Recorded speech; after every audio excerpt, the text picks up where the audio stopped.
вот такое начало у нас получилось. Я попехался с Джахузером, который много выписывал, а на самом деле он бублик. Я дропал его от F5, вот, потом у меня залагало, и он меня убил. И он, короче, выписывал. Вот. Он говорил, что дропает 70% сервера. Куда ему 70%? Он максимум там дропает процентов 5 от силы. Вот.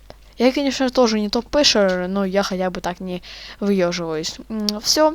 Не забудьте, что я играю на лучшем проекте Mine Legend. Вот. Также не забудьте про подписку. IP сервера вы найдете в описании и на ваших экранах.